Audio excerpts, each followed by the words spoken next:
20 vjet më parë, në 9 mars 1997, forcat politike shqiptare i dhanë rrugë in extremis qeverisë së pajtimit kombëtar. Vendin e lënë bosh nga Aleksandr Meksi, i cili administroi shtetin shqiptar në periudhën e vështirë 92-97, do ta zinte Bashkim Fino, një socialist i njohur për profilin e tij paqëtues dhe jo agresiv ndaj presidentit të kohës Sali Berisha. Shqipëria është një. Ne do të krijojmë mirëkuptimin mbi të gjithë zonën që njerëzit të shikojnë nga një tjetri, të përqafojnë me një tjetrin dhe mos të shikojnë me gjuhën e armëve të tankeve. Kjo qeveri duhet t'ju drejtohet me thirrje dashamirëse, me mirëkuptim, me dialog, që ata me iniciativë t'i dorëzojnë armët, sepse me urdhër nuk bëhet kurrë asgjë. Vendi ishte në prag të luftës civile ku të gjithë i trembeshin të gjithëve. Trazirat e iniciuara nga rënja e firmave piramidale po hynin në një spirale të pakontrolluar që rrezikonin integritetin e vendit. Por një gjë mund të zotohem këtu para jush dhe para kujdo, se paratë e shqiptarëve janë paratë më të ndershme dhe më të pastrata në Europë dhe kudo. Fuqi të huaja rajonale të dëshiruara për realizimin e ëndrave të vjetra, klasë politike vendase e pa pjekur dhe e pa eksperiencë, po e bënin edhe njëherë Shqipërinë shprehje gjeografike.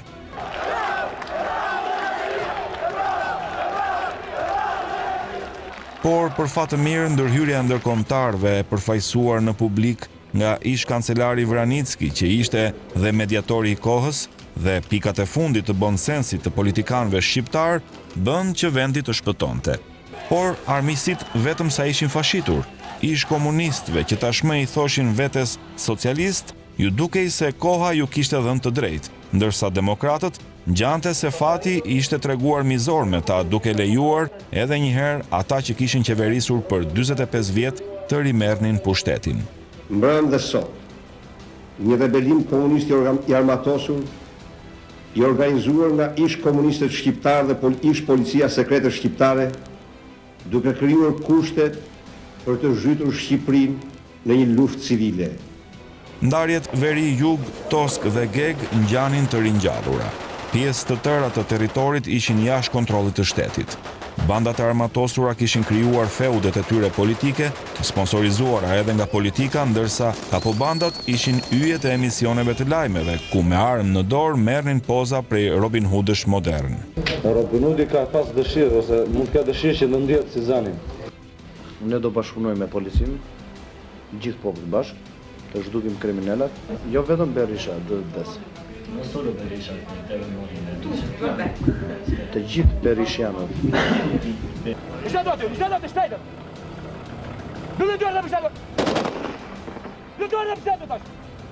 Po si gjithmonë, fuqitë e mëdha vendosën veton për mbijetesën e kombit shqiptar.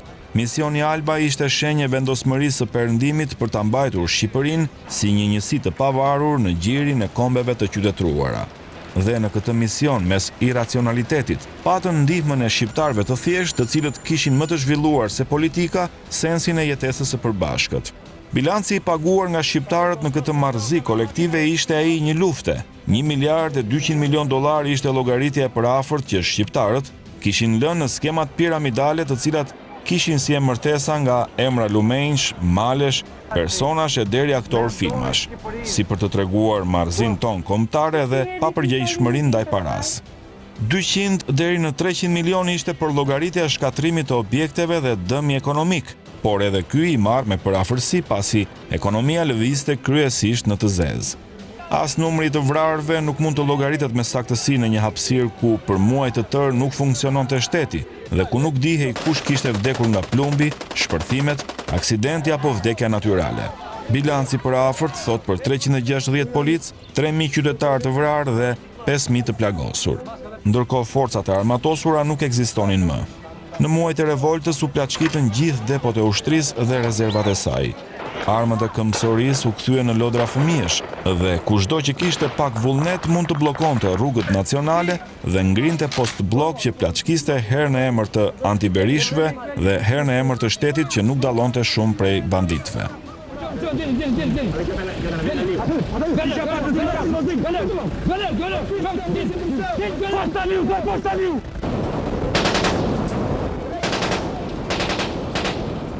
Ditën që qeveria e pajtimit kombëtar mori fuqinë në dorë, edhe bulevardi Dëshmorët e Kombit, ku kishin selin pushtetet qendrore, kontrolloheshin nga paramilitarët. 20 vjet më parë, socialistët ngjanin se do të qeverisnin edhe 45 vjet të tjera. Në fakt, pas 8 vjetësh ja lëshuan përsëri vendin Sali Berishës, njeriu që në atë 9 mars të largët të 97-s dukej një kufon politike. Fatos Nano, ylli i të cilit besohej se do të njihte vetëm ngjitje, sot ka 12 vjet që ka zgjedhur vetë harrimin. Edi Rama, njeriu që mbahej mend si opinionisti kontrovers, sot qeveris gjysmën e qeverisë dhe të bulevardit, ku gjysmën tjetër e qeverisë Ilir Meta, i cili ato kohë ishte diçka më shumë se një emër. Ndërsa Sali Berisha dhe delfini i tij rri shpirtërisht dhe fizikisht mes tyre në një çadër dhe shumë shqiptar kanë ende frikë se njeriu që ngjan i mbaruar mund të rinis nga çadra marshimin për herë të tretë drejt pushtetit. Me këtë s'ka zgjedhje. Kjo do vetëm zgjidhje. Dhe zgjidhja është Rama ik, shpërru, shpërru, shpërru. 20 vjet më vonë, shqiptarët duhet të rikujtojnë jo për të gjykuar, por për të mësuar se çfarë ndodhi dhe çfarë i shpëtoi në fije të perit nga një vetë asgjësim i 20 viteve më parë, kur burrat e sotëm ishin adoleshent dhe pleqt ishin burra.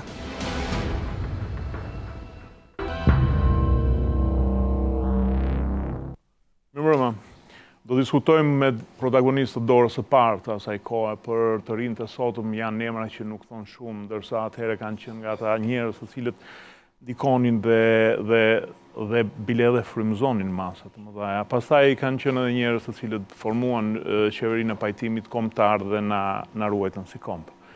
Do ta filloj me zotin Frok Çupi, gazetar themelues i RD-s. Në fillim mik i Berishës, pastaj kundërshtar i tij dhe me sa duket kohët e fundit ka gjetur paqëtim. Mbaj mend që keni qenë një ndër figurat kryesore opozitare në kohën e rebelimit, le ta themi, dhe të revoltave të fajteve. Mirë se erdhët në studion tim, zoti. Faleminderit. Zoti Arjan Sarova, politikan i vjetër, njëkohësisht ministri i jashtëm në qeverinë e pajtimit kombëtar. Mirë se erdhët, zoti Sarova. Mirë. Zoti Pascal Milo, një ndër figurat e opozitës atëhershme, Partisë Social-Demokrate, më vonë ministër i jashtëm i qeverisë që erdhi direkt mbas qeverisë së pajtimit kombëtar. Mirë se erdhët, zoti Milo. Zoti Elmas Sherifi, ministër i qeverisë së pajtimit kombëtar. Mirë se erdhët, zoti Sherifi. Mirë se vjetëm.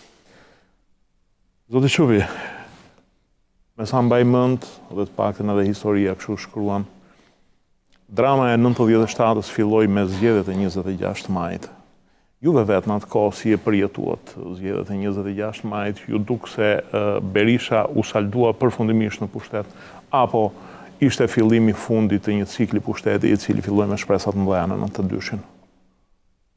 Shpesh herë i bëjnë analizën ngjarjeve të 97-s dhe unë kam kontestimet e mia për mënyrën se si e trajtojnë. Shpesh e trajtojnë si një rebelim për shkak të skemave piramidale, shpesh e trajtojnë për shkak të një urrejtje patologjike, shpesh e konsiderojnë si një gjë politike të momentit e tjerë. Për mua e gjitha vjen prej manipulimit zgjedhjeve të vitit 96, si me thënë, revolucioni që për mua është një revolucion kaotik, zë fill nga një moment politik, zë fill pikërisht nga zgjedhjet e vitit 96.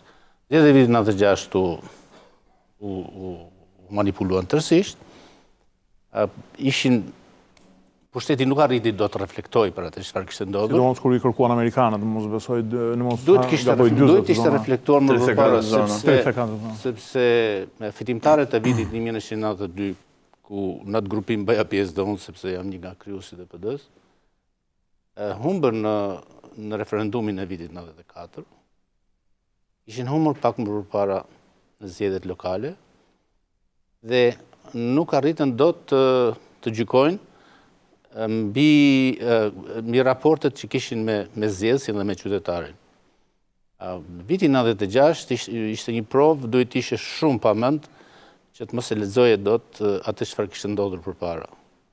Kishin ndodhur dy humbje të mëdha, Dhe e treta, me pa dyshim, duhej parë me... Duhet të kishte një lloj korrigjimi politik të gjithë të trendit që kishte koha. Pa dyshim. Dhe si duket zoti Berisha nuk ishte i aftë që të bënte... Zoti Berisha dhe ekipi që përfaqëson të zoti Berisha, vinim nga një mungesë shkollash politike, vinim nga pasione, vinim me sa duket vazhdonte të kishte pasione, vazhdonte të kishte miopi, më shumë kishte miopi politike, dhe pasion politik, këmbgulje për të mbajtur pushtetin, çfarë janë shumë shkatruese për një, jo vetëm për një vend, por edhe për politikat. Dhe ajo çfarë u konsiderua një pak nuk është prekur xhepi i shqiptarëve atëherë, është prekur edhe xhepi sigurisht. U prek besimi. Dhe në kohën që u prek besimi politik, u prek besimi se ti më ruan votën, atëherë nuk mund besoja më se ti më ruan xhepat, nuk mund besoja më se më ruan shtëpinë, nuk mund besoja më se ti më ruan shtetin, se më ruan kufit dhe simbolet të tjera kapitale për njeriu. Dhe prandaj shkoj në një kaos. Për mua është më pozitive që shkoj në një kaos se sa të shkonte në luftë të organizuar. Si Mao Zedongi, turbulloj që të sqarosh. Jo, një luftë e organizuar, se lufta kaotike është pa organizuar, dhe po të ishte organizuar, do kishte shkatruar më keq. Fakt e organizuar që në një farë mënyrë. Zoti Sarova, unë kam një mendim, ndoshta do filloj me një saksim. Jo, dua të bëj edhe diçka, dua të një sqarim për publikun.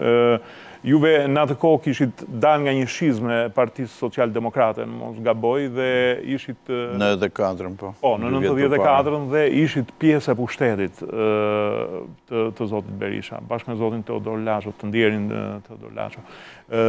Në ato kohë juve, si e shikonit nga pikpamja e pushtetit? Pra, këtë po them, s'pari, nuk mendoj që ishin dy palë zgjedhje rresht të humbura. Zgjedhjet lokale, vendore kanë qenë mbas atyre të majit, kanë qenë tetor, dhe ato kanë rezultu fitore. Jo, zoti Çubi foli për lokalet e 92-shin. Zgjedhjet lokalet e 92-shit 4 vjet përpara, ishte normale në një farë mënyre, sepse njerëzit prishin që me njerë mas zgjedhje sapo të vinte një qeveri e djathtë kush di ç'do bëhej. Po këto ishin iluzione të tilla kanë pas shumë.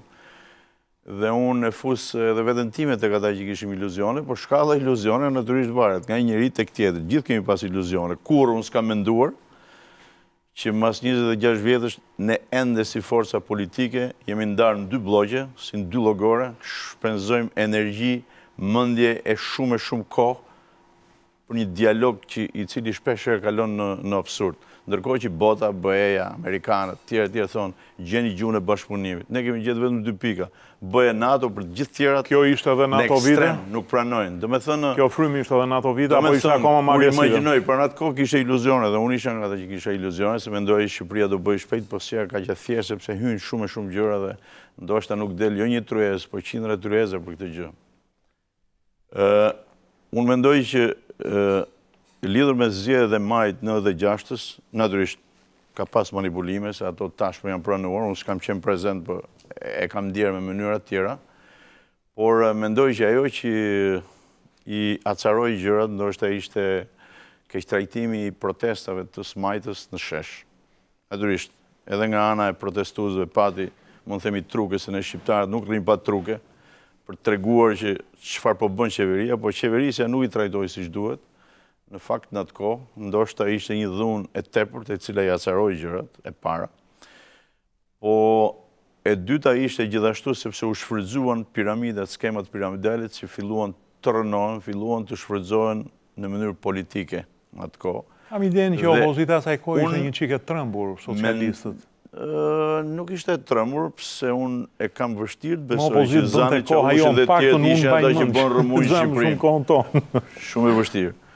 Unë mendoj që patë një përkrahje dhe një inkurajim të padukshëm, ndoshta politik, po tani jam shumë i kthjellët për ca gjëra, që i bëri ata të jenë kaq guximshëm dhe ta fusin vendin rrëmuj, se ndryshe, po qes le të supozojmë një moment që pozitë dhe opozitë përballë një rrëmuje, një veprimtari anti-ligj dhe kaotike, po t'ishin gjithë forcat politike së bashku ta konsideronin ndodhte të gjë. Ju mendoni që shteti në atë moment i konsumoi gjitha armët e tija, gjitha armët e dialogut? Nuk po flasim për atë, në asnjë mënyrë. Unë po them që kishte gabime edhe nga njëra anë dhe nga ana tjetër. ashtu si që kishte veprime drejta edhe nga njëra anë dhe nga ana tjetër. Natyrisht që mirë do ishe që çështja e skema piramidale mos shkonte deri aty. Unë e thash dhe para ca ditësh në një emision tjetër që zëra brenda Partisë Demokratike që ishte më e madhja, qeverisja dhe forcat djatha kishte që duhej vënd dorë dhe duheshin kontrolluar këto lloj firmash, këto lloj skemash që i kishin futur njerëz në një çpenduri në thonjza kolektive dhe me një prapavi e cila nuk di nga vinte, domethënë që njerëzit fuqin 5 lekë dhe merrnin 20, 30, 100, domethënë cikli Ponzi, kishte, po pra, jo, nuk ishte thjesht ajo, ndoshta kishte edhe ndonjë rrym parash i kalonte dhe nuk e di ku kontrolloja, kalonte pa u vënë reja, nuk e di që pastroja. Nuk e di, nuk takon mu ta vërtetoj dhe nuk e vërtetoj dot, po ndjej, domethënë ka mënyra se si e kupton. Pra, kishte mundësi të kontrollojnë, po këto dolën jashtë vendit. Unë gjithmonë i qëndroj një ide e tillë që çfarëdo që ndodhi, ka zgjedhjet dhe zgjedhjet japin ose bëjnë ndryshim në qeverisjes.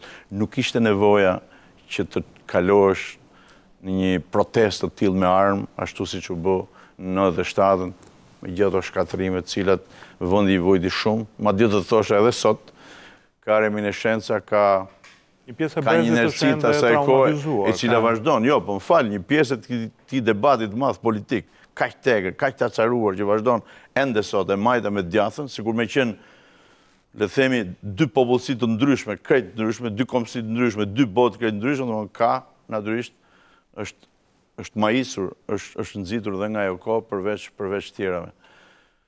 Pra mendoj që edhe mundet, po ndonjëherë gjërat nuk bëhen kur ashtu gjithmonë njeriu kur kalon thotë që duhet kisha bërë këtë ndryshe etj. Shumë e kollaj të gjykosh me Partia Demokratike ka pranuar natyrisht që mund të kishte vepruar ndryshe në atë kohë, shumë faktorë të tjerë dhe aktorë politik janë shprehur për këtë gjë.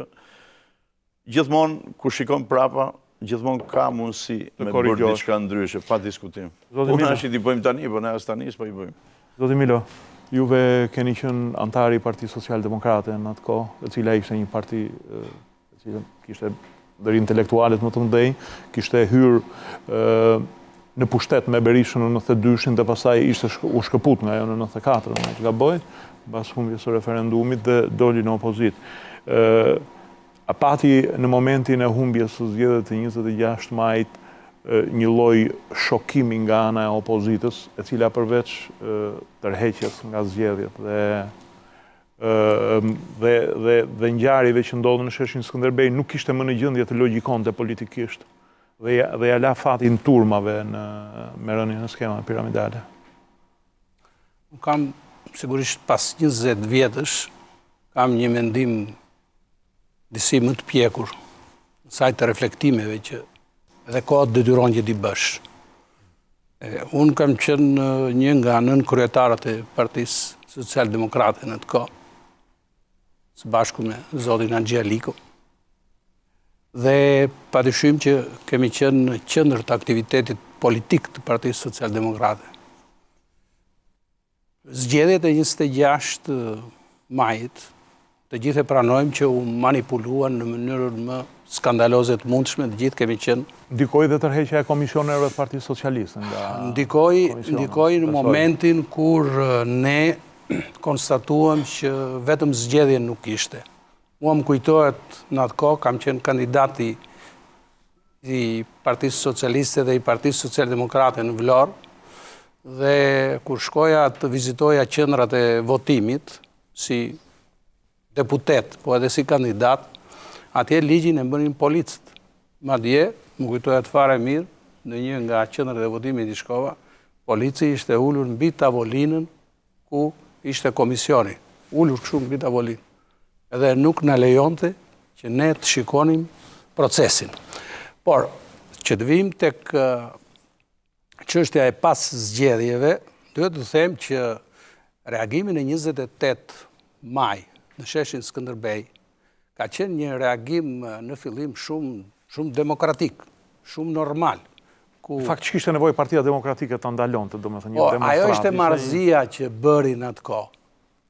Dhe ajo i kushtoi shumë shtrenjtë, sepse neve erdhëm nga dy drejtime, më kujtohet fare mirë, një pjesë më e madhe e opozitës erdhi nga Partia Social-Demokrate, nga ndërtesa në rrugën Fortuzi, ku ishim Kush Ministria e Drejtësisë sot? Po, dhe Pjesa tjetër erdhi nga Partia Socialiste dhe të dy palët, të dy grupet u bashkuam në sheshën Skënderbej.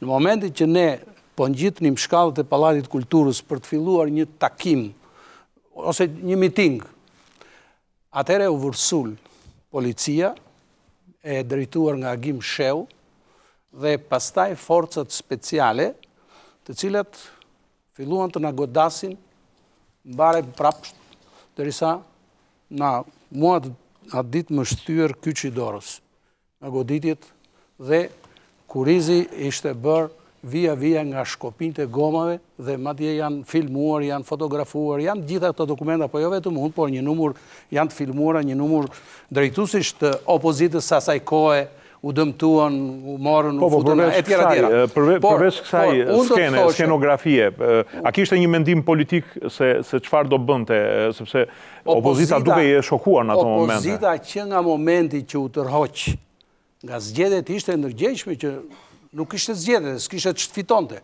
sepse e pa që në atë mënyrë nuk fitoheshin zgjedhjet, sepse u tërhoq në mënyrë të ndërgjegjshme. A ka një lloj ngjashmërie me opozitën e sotme kjo? Po bëjmë parantezë, duhet të... Do të diskutojmë në fund, po... Situatat janë krejtësisht të ndryshme. Nuk mund të jenë të njëjtat motive dhe të njëjtat argumente si që ishin atë kohë. Do të trajtojmë, po. Zoti Sherifi, juve ishit antari Partisë Socialiste, funksionari i lartë i saj në atë kohë. Njëkohësisht ishit një parti e cila nuk ishit kryetar.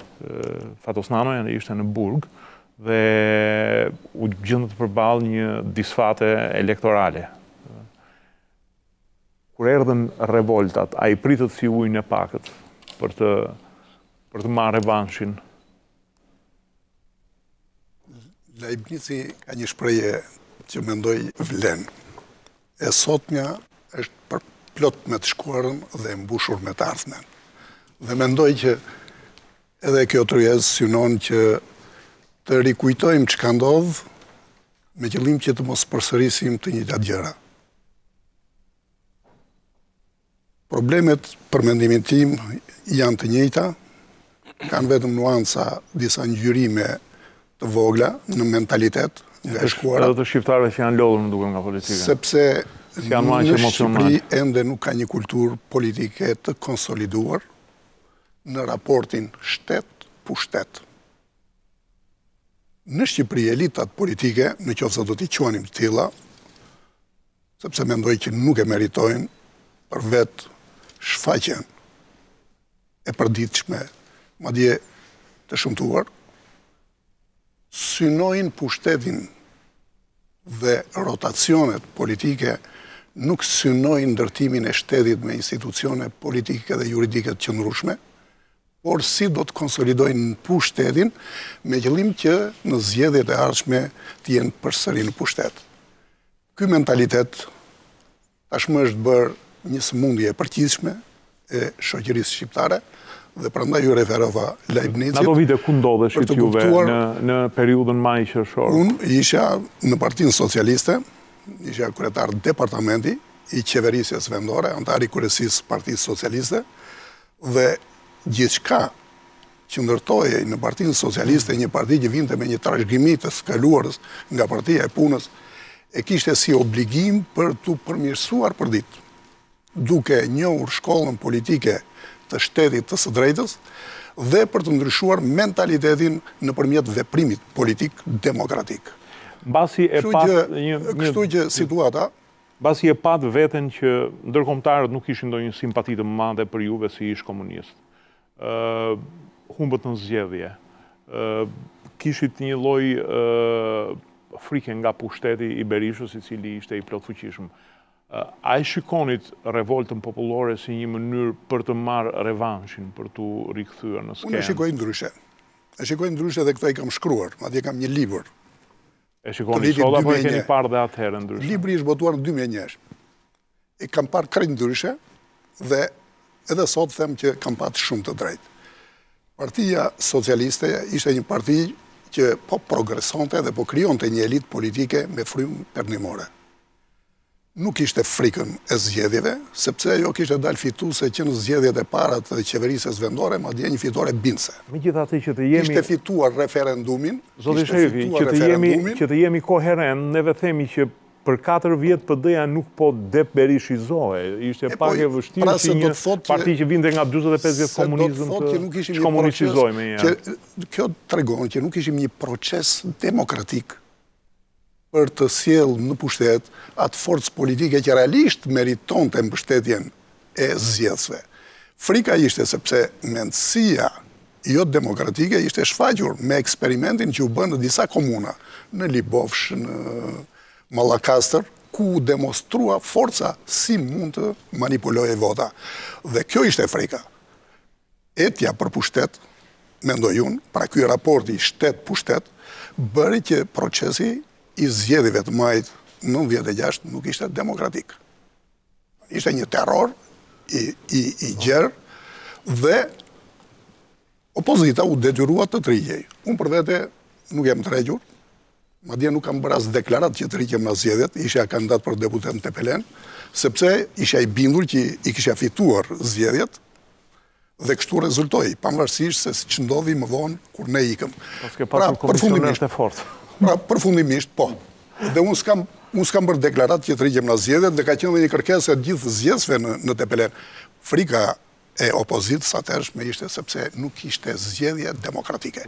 Dhe ky është problemi që kemi edhe sot. Ne vazhdojmë ta kemi sot. Profesor Milo. Unë mendoj që Partia Socialiste në atë kohë gjatë zgjedhjeve, po në mënyrë të veçantë pas zgjedhjeve, mbështetur edhe në faktin që kishte probleme të brendshme, grindje dhe rivalitetet të dëmshme, ajo nuk ka rriti në atë kohë që të jetë në nivelin e Partisë Udhëheqëse të Opozitës shqiptare. Dhe këtë ajo do të vuaj për muaj e muaj me radhë.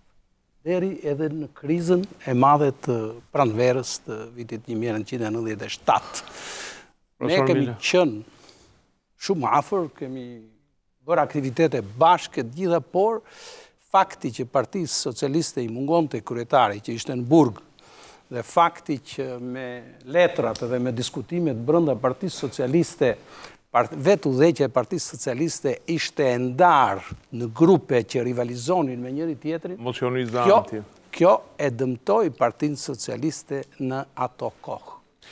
Kthehemi pas disa minutave publicitet ku do pyesim zotin Çuvi, i cili ishte në syrin e ciklonit, sapo filluan demonstratat publicitet.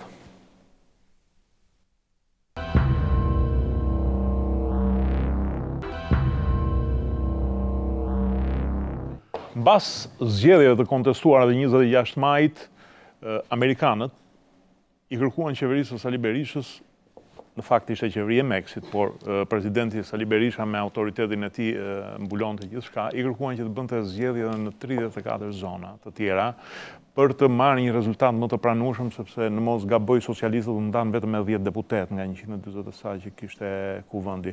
Pse nuk u pranua zoti Starova? Më tepër kanë qenë, duhet po nëse s'ka. Do të 155, po pak rëndësishme, vetëm mbaj mend që socialistët kishin vetëm 10. Tani vjen keq, po më duhet të them ndoshta gjëra që s'janë thënë ndonjëherë, po unë nuk e di, domethënë nuk e njoh shumë mirë kuzhinën e përgatitjes përgjigjes negative. Po di që një ide të cilën dhe unë mund ta pranoj, nuk mund të them 100%, sepse duke qenë i angazhuar ministri i jashtme dhe aq më shumë probleme të tilla, domethënë një situatë që vërtet si ishte acaruar, po kishte shumë probleme. Unë mendoj që përgjithsisht ajo që ndikoi keq në situatën që erdhi pas 96, duke nisë nga mas 26 majit, 28 që përmendi Paskali, ishte keq trajtimi protestuesve më shumë se sa përçudnimi fitores, do të thosha unë, që u teprua, u bën janë vërtet ato që kishte një trend që do fitonte PD-ja, kishte një trend sepse zgjedhjet lokale më pas zgjedhjet vendore u fituan. Por ndonjëherë, domethënë gjërat kur ndodhen gjëra të tilla, domethënë një super, domethënë një keq trajtim, një mosnjohje rregullave të tjera, trajtimit paqësor, por natyrisht i bashkë me të mirat ikin, bashkë me të këqijat ikin dhe ose përfshihen edhe të mira dhe kishte, prandaj them që nga të gjithë palët pati një keq kuptim të madh. Nga njëra palë, nga pala tjetër u bë ajo që u bë, domethënë që po të hym, domethënë ky është këndvështrimi im, por arsyeën e vërtetë që të kthehemi tek pyetja që më bët, se cila ishte pse u tha jo, sepse fare mirë, kur ti e shikon trendin një do fitoje, fare mirë, do 34 zona, po më i bëjmë 34 zona, se edhe kur të fitoheshin, ato të 34, përsëri fitoria ishte në krahun e djathtë, pra nuk mund ta ndryshonte.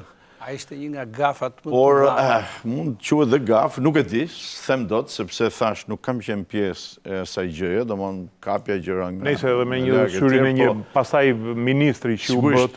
Sigurisht, nëse do më pyesni mua, a duhet ishin kthyer? Pa diskutim. Në mos 34, le të themi 25, le të themi çfarë si ka. Po jo aq 17, nuk e di gjysma se sa u bë atëherë. Kjo është ndër ato gabimet e historisë që i quajmë që mund të ishin bërë aq më shumë, se ndonjëherë nuk është fjala që po thotë shteti i madh e tjerë, po tani Shqipëria për shumë arsye, domethënë një këshill që vjen nga një shtet i tillë që ka bërë aq shumë për Shqipërinë, siç një Shtetet e Bashkuara natyrisht duhet ta merrte me shumë konsiderat. Qofte edhe për faktin që ata, sepse ata nuk mendojnë që donin të jepnin këto 34 vota për të përmbysur zgjedhjet. Ishte thjesht për të rritur balancat në parlament dhe për të qetësuar opozitën, pra që ishte diçka krejt normale për të rritur atë që ata i quajnë fare mirë check and balance, për të vijuar një politikë me kundërshtim, me debat, me diskutime. Nuk u bë. Arsyet nuk i di, ndoshta ka pas ndonjë arsye të fortë, po mendoj që mund të ishte bërë tashti. Nga një herë dhe krenaria futet ka peshën e saj. Nuk është që është krenarie, nuk i dim ato, thash, nuk e njohim mirë, nuk kemi qenë pjesë. Jo, unë personalisht mendoj që... ku është gatuar përgjigja jo, ndoshta ka detaje që mund në shkrynë edhe ne të bënë. Nuk e di, Berisha mund të akuzosh, mund të bësh kritika si çdo njeri, po nuk besoj që ishte nga ata njerëz që bënte let gafa. Dhe nuk besoj që është mund të quhet gaf, nuk i dim rrethanat mbrapa, me siguri ka pas, gabim mund të quhet, natyrisht mund të bëj, po gabimet më dha të tilla jo, nuk besoj. Falë të ndori unë pak aty se mua më kujtojnë fare mirë se kemi qenë pjesëmarrës aktiv të ngjarjeve në atë kohë, ka pas një fushat intensive të komunitetit ndërkombëtar për ta bindur zotin Berisha në atë kohë që të pranonte ripërsëritjen e votimeve. Dhe ka qenë ambasadori zviceran madje për të marrë një vend neutral, ai u vu në krye të punës për ta bindur zotin Berisha. Dhe në fillim, me sa e kujtoj unë, zoti Berisha me gjysmë zëri ka pranuar që të bëhen. Po 17 zona më duket. Ka pranuar një numër të kufizuar sa ashtu, por pastaj hoqi dorë dhe prej tyre. Madje pikërisht në këtë kohë ai ka refuzuar të presë zëvendës sekretarin amerikan të shtetit Uirth. Timothy Uirth. Dhe, po në këtë kohë është kërkuar dhe është larguar një nga diplomatët më aktiv amerikan të asaj kohe në Shqipëri, Charles Walsh. Dhe, pas kësaja, ne kemi qenë në shtëpinë e bardhë, kemi qenë në zyrën e këshilltarit presidentit Clinton, në fund gushtit, i cili na ka shpjeguar aty që ne bëm të gjitha përpjekjet për ta bindur zotin Berisha. Por, më kujtohet si tani, ai përdori një term. Por, tha, Berisha, tha, është leninist. Nëse se u tha të them si term, domethënë në kuptimin që ishte shumë intransigjent, njëri shumë këmbëngulës. Unë Leninin e di për elastik, se bëri gjepi në... Shiko cila ishte... Nëse mund të bëj një koment, cila ishte rrethana... Unë po përsëris atë term që ai... Me sa duket se ka njohur mirë Leninizmin. Ndoshta... Në punësat të shtëpisë bardhë ke sa dush që ka bëjt mira herë dhe së mund të marrë si... ka qenë rrethana që ndoshta nuk ishte dakord. Ka thënë atë kohë. Pse nuk ishte dakord Berisha me 34 zonat ndoshta? Sepse prirja për të fituar, po e pranojmë gjithë që ishte. Ndërkohë, Partia Socialiste u tërhoq nga zgjedhjet. Pra, ideja Berishës, mendoj unë, por nuk e di, s'kam folë në herë direkt dhe se kam dëgjuar, mund të ketë qenë që ne fituam, nuk kemi pse marrim faturën që ne kemi vjedh fitoren. Ne kemi vjedh margjin e fitores, pra mund të ishte 56 e kemi çu 80. Ndoshta kjo ka qenë arsyeja që ju ka duke pa drejt që të kthehet në 34. Por, ka raste që duhet bësh kompromis, edhe kur e di që ke drejt, pra të lëshosh pak nga e drejtat tënde për një gjë më të madhe. Kjo nuk u kap, arsyet kujdi. Mendoj kjo mund të ketë qenë një arsye që ka detyruar. Mbas zgjedhjeve të 26 majit dhe fitores që bëri PD-ja edhe në zgjedhjet lokale që erdhën me njëherë mbas tyre në tetor, Shqipëria ngjante një parajs. Parat nga firmat piramidale ishin gjithandej. Dhe ndodhi pastaj kraku financiar. Ndodhi maksudje ka dëna, në sudja e famshme. Vefa, brenda pak ditësh ra komplet ekonomia shqiptare. Juve në atë kohë keni qenë, me sa mbaje mend, i persekutuar i regjimit. Ju ndiqnin pil më pil dhe deg më deg.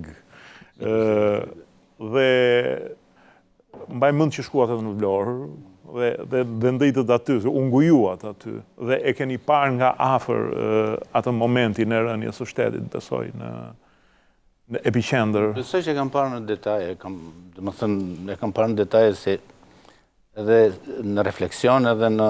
Keni shkruar edhe libër? Kam dhe shkruar në një libër, e parë shtetin duke rënë.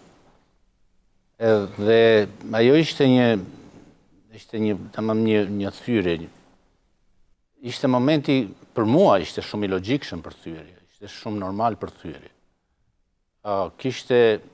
Vinim nga një regjim shumë i izoluar, vinim nga një diktatur, vinim nga një koncept i njeriu të ri, dhe më thënë i deformuar njeriu, presisht i transformuar. Vinim nga me idenë bota punon ne jetojmë, është viroza më lahtashme që kishte Qeku i bardh. Me qek të bardh dhe tjere tjere. Vinim nga një situatë që tani, si shta Mariani do më thonë që tani me njëherë do bëhemi, dhe kishte probleme shumë të mëdha. A pati përveç krenarisë Berishës, a pati dhe një lloj infantilizmi ekonomik në menaxhimin e ngjarjes? Në radhë parë ishte infantilizmi social dhe politik. Sepse njerëzit, njeriu është shumë i çuditshëm, qeni shumë i çuditshme. Ai nuk e kupton, nuk e din, nuk e formulon, por në fakt e ndjen në lëkurë që s'ka ku të besoj. Dhe po t'ishte se Partia Socialiste ishte gatshme për të marrë pushtetin, njerëzit do besonin te Partia Socialiste. Pse duhet të shkatronin gjithçka? Besimin te Partia Demokratike, te qeveria demokratike kishin humbur, tek Partia Socialiste s'kishte askush pikën e besimit, tek partitë e tjera të vogla nuk besojnë shqiptarët, fillimisht nuk besojnë tek partitë e vogla.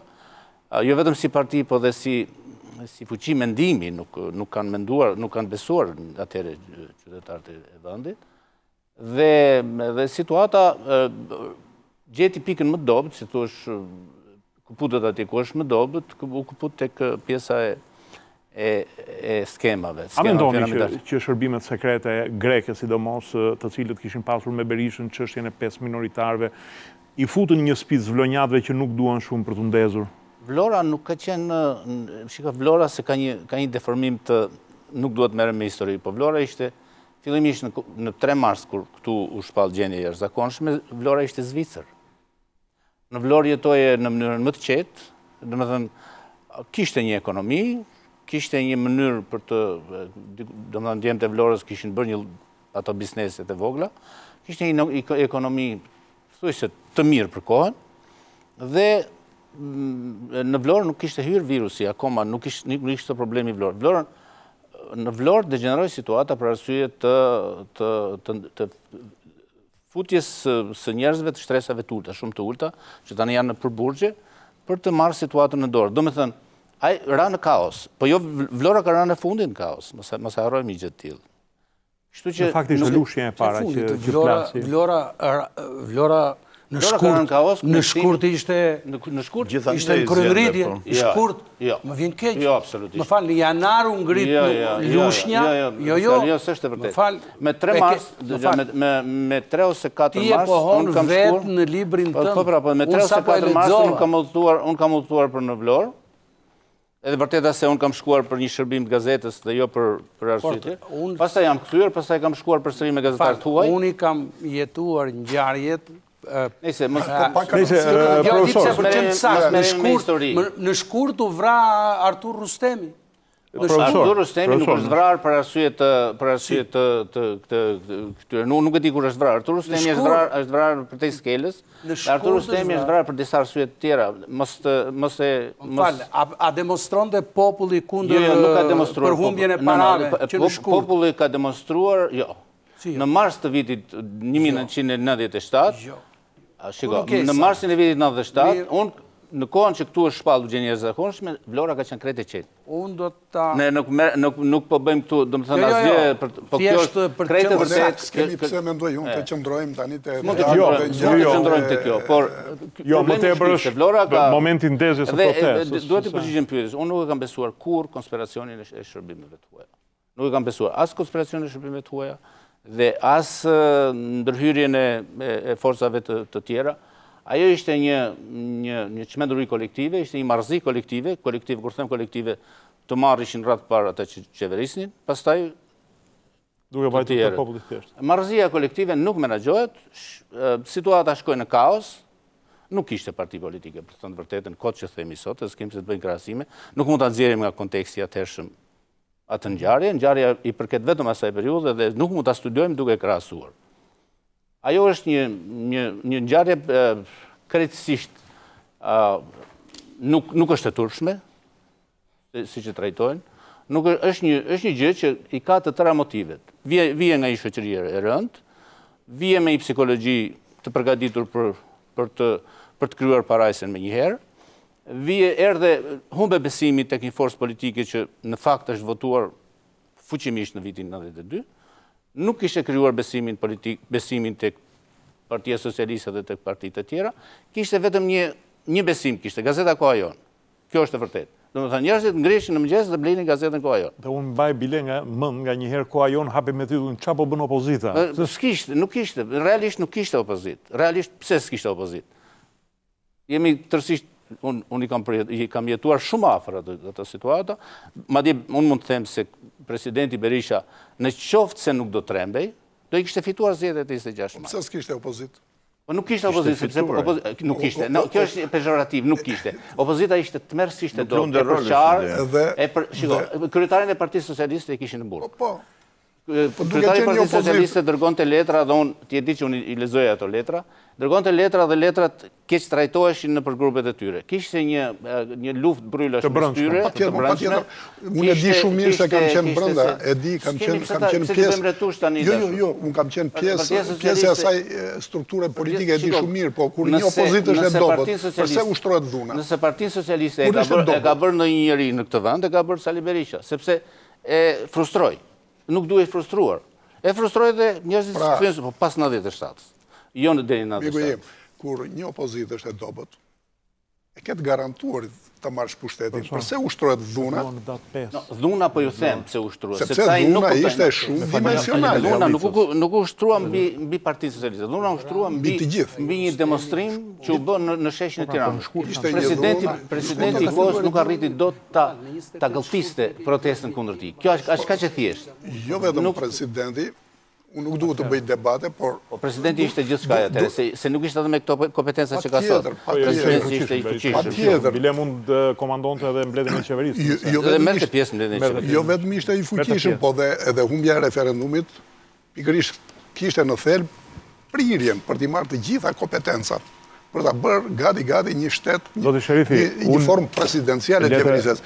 Por pikërisht ndërhyra. S'kishte në një gjë të keqe që mund të ishte presidenciale, se nuk do ishte i vetmi vend që do kishte republikë presidenciale. Ajo është një temë tjetër. Nuk do ishte Berisha gjithmonë. Do ikte Berisha, do vinte një president tjetër. Ai do të kishte të njëjtën fuqi. Nëse mund ta diskutojmë është një temë tjetër, por nuk jam shumë merak për atë gjysmë presidenciale, pse tani që kemi kryeministror, çat mirë ka. A nuk duhesh një president më i fortë? Është një fushë Shqipëria mund të ishte edhe monarki dhe prapë mund të ishte shumë mirë, se të paktën ka një pikë pushtetit për cilën nuk lufton çdo kush. Është një fushë që mund të diskutojmë, po s'është ajo tema tani. Pra nuk kur një opozitë është e dobët, siç ishte Partia Socialiste, nuk ishte pse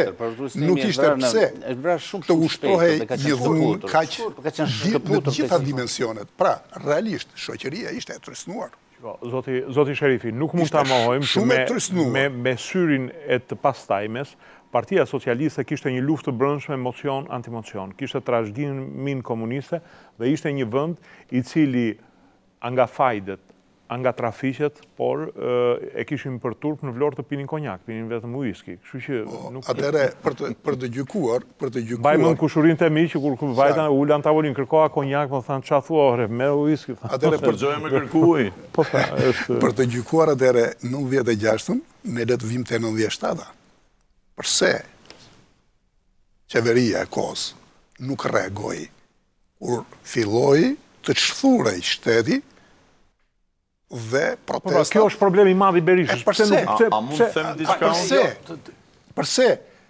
Pikërisht se ishte çështja e pushtetit.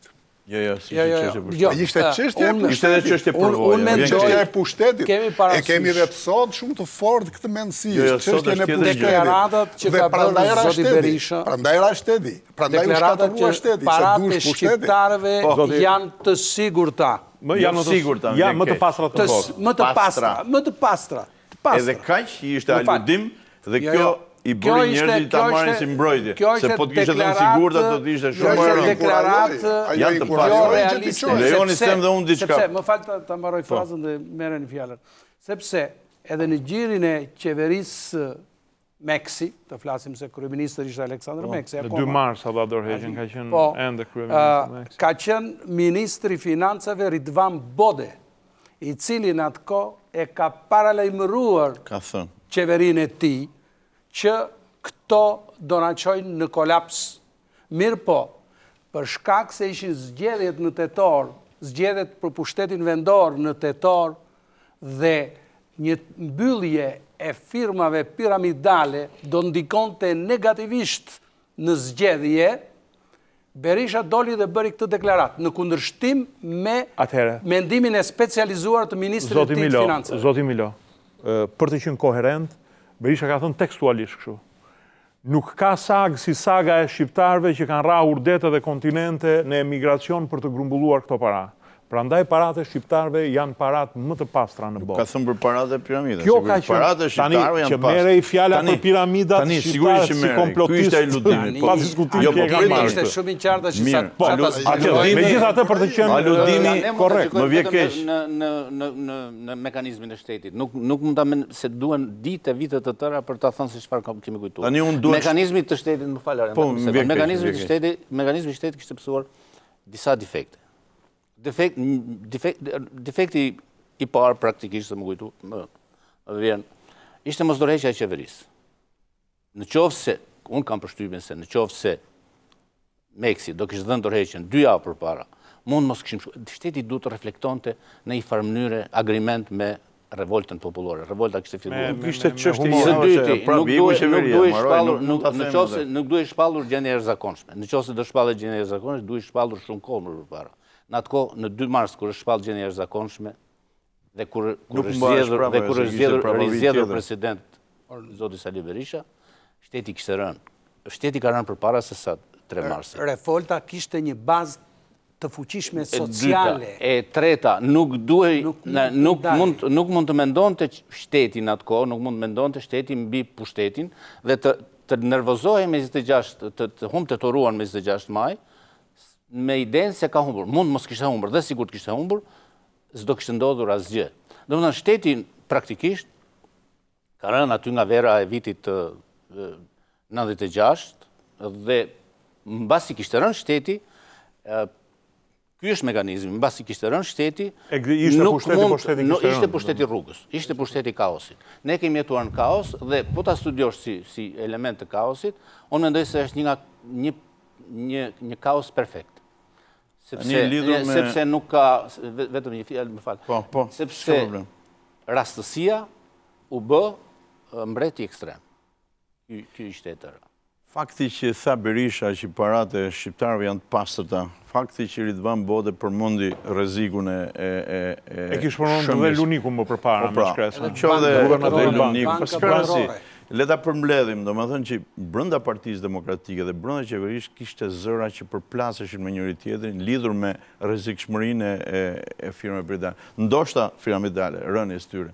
ndoshta zgjedhjet mund të kenë ndikuar, po është dhe një element të cilin duhet ta sjell në këtë tryezë, sepse e di shumë mirë, kam qenë biseda të gjithë, e kishim shqetësim, dhe unë kisha shqetësim, natyrisht flitshim shpeshherë, or çfarë bëhet kështu? Ke kaq lekë dhe merr kaq, nga dolën këto lekë, domethënë ishte shumë. Kishte një problem. Në atë kohë, natyrisht përvoja dhe vitet me qeveri demokratike shumë pak, 4 vjet, domethënë. Përvoja politike dhe qeverisë ishte pakët. Shumë gjëra edhe sot ne mund të themi që kemi përvojë të pakët, jo më në atë kohë. Ishte jo aq thjesht ndërhyrje, sepse kjo quhej nismë private dhe shfrytëzimi një hapësire ligjore, një boshllliku ligjor, hapësire e cila nuk ishte me ligj. Pra, edhe mund ndërhyje, po dhe mund të akuzohesh, çfarë bën ti shpunge, kjo është nisma jonë e lirë. Vërtet ishte informale, ishte shumë e keqe etj, po ishte mbështetur në bazë legjislacionit të asaj. Dakor, jo, është ndryshe nga sot e kemi kollajne. Shqiptarët e në atë kohë ka qenë shumë e vështirë. Pra, pak rrethanat elektorale. Pak fakti që, domethënë, informaliteti nuk ishte kaq lehtë me u luftu, domethënë ishte shumë rrethana. Pastaj nga ana tjetër, si mundet të ngrihet një revolt në gjithë Shqipërinë që ta bëjë vendin kaos me një aludim që pas ka thënë Berisha paratë pasën, mund të ngrihet një turm njerëzish, po themi 10 mishe, 100 mishe, me një aludim, kur aludimi s'ishte direkt, ka një thotë, unë them janë të pastër, por nuk e them janë paratë e piramidave. Pra këtu kishte diçka tjetër, dhe unë vi, kam një ide tjetër. Nuk e them këtë si ministri jashtëm asaj kohë, zëvendës ministri jashtëm, që mund dija më shumë, por nuk po them fakte, po dhe një prapavi të përtej kufive në Shqipëri e ka pasur. Do ta diskutojmë pak më vonë. Pa diskutim që e ka pasur se një opozit që kishte liderin në burg, nuk mund të organizohej dhe të shfrytëzonte të gjitha të protestë popullore, ta kanalizonte politikisht. Megjithatë nuk ishte... Por unë nuk e sqaroj dot deri në fund të gjë. Prandaj dua të pyes zotin Milo, sepse Partia Socialiste në ato momente ishte e frustruar, le të themi, e tërhequr. Keni shkuar juve të parët në Vlorë si... Me datë, prandaj duhet i them edhe miku tim Çupi, që në datë 28 shkurt në Vlorë është bërë një miting i madh në sheshin e Flamurit, ku ne kemi folur atje para popullit. Dhe pastaj kanë ardhur ngjarjet në Tiranë, ato që neve besoj se do t'i marrim në konsiderat. Dhe unë kam këtu dokumentet origjinale, po duhesh të asaj kohë. Shënimet që unë kam mbajtur në atë kohë në të gjitha mbledhjet që kemi bërë presidencë. Edhe dokumentat kryesore, takimet me të huajt. Edhe takimin me presidentit 9 prill, edhe kanë me shkrimin tim, të gjitha. I kam shënimet dhe unë mund t'ju citoj se asnjë nga që kanë botuar, qoftë Merobaze, qoftë Preçzogaj. Profesor Milo, këtë do ta diskutojmë në pjesën e tretë në fakt formimin e qeverisë kombëtare. Duhet ju them që ne në atë kohë kemi luajtur një rol të rëndësishëm për shkak se ne u angazhuam, po absolutisht nuk kemi patur asnjë nxitje. Mendoni që ekziston kjo zotit Starova që ka pasur edhe një prapavi të shërbimeve të huaja? Unë nuk them që nxitja ka qenë tek krerët apo ty nuk e di këtë gjë. Se them dot. Humbja e parave ka qenë arsyeja kryesore që u ngritën njerëzit. Humbën parat. Kishin investuar gjithçka në firmat piramidale. Kishin investuar jetën e tyre. I humbën edhe dolën në rrugë për të kërkuar parat e tyre thjesht kushdo. Për ta mbështetur atë që thotë zoti Starova. Po mirë, lind pyetjen fal, kam një pyetje këtu. Dolën njerëzit protest kundër tyre. Ç'pun kishte opozita ti drejtonte politikisht protestën e tyre për punën aq më që u drejtua politikisht. U bë më keq, kaloi, dolën në shkatrim. Cila është ajo opozitë që në momentet që ka një lëvizje të fuqishme... manipulim. Më fal, ka një lëvizje të fuqishme sociale dhe nuk do të marrë pjesë. Ju dojët në rramë zëdhëm ca politikanë. Cila është ajo opozitë që nuk do të ta çfrytëzon të momentin? Më thuaj, në cilin vend të botës? Do të ndodhte kjo që opozita do rinte në shtëpi, në kohë që populli ishte në rrugë? Fakti që mund të ndodhin në vende të tjera të botës do thotë që është drejt. Ai është një nga veprimet Atëherë për sa i përket ajo është çështje këndvështrimi. Jo, çështje këndvështrimi. Ju e shikoni si qeveritar i asaj kohë. Unë e shikoj nga pikpamja e opozitës së asaj kohë. Vinin në qeveri, që paka shumë një të gjë. Jo, më falë, që edhe e shikonim çështjen dhe mbështesnim se një çështje drejt. Kur s'kam për ta pranuar atë shkatërim të shtetit në atë mënyrë dhe shfrytëzim turmave. Si funksionon të ky shtet? E kanë bindni këtë. Po si funksionon? Ata gjithë revolucionin proletar të Vlorës dhe të Lushnjës. Kush japi depot e armëve? Si që kanë thënë atëherë, thënë tani edhe derisa të vdes shutet. Kush japi depot e armëve? Qarmat kush japi po. Populli pra. Ju i ngritët i hapën depot. Populli ka japi qeveria se ajo kishte çelësat e depot. S'është e vërtet. Si jo, si s'është e vërtet. Po kush e kishte çelësat e depot? Ulshun turmat, i shqyen. Ku? Po. Jo, më fani se më duhet, po jo pra mos bëjmë jo s'jam personale. Zoti Starova dhe Zoti Milo, më duhet të bëj edhe një ndërhyrje personale. Kur kam pyetur oficerët e Ministrisë së Mbrojtjes, çfarë udhëzimesh ju vini në momentet që turmat po sulmonin repartet, dhe ta kishin qenë prezent, komandantë repartet, më thoshin që nga Tirana na vinte gjithmonë udhëzimi, mos shkaktoni viktima, mos shkaktoni viktima. Sigurisht. Në fakt, një shtet shkakton edhe viktima kur sulmon në repartet ushtarake. Tek ne s'bëshe. Po publicitet dhe kalojmë në pjesën e tretë e diskutojmë më vonë. Kjo është shumë.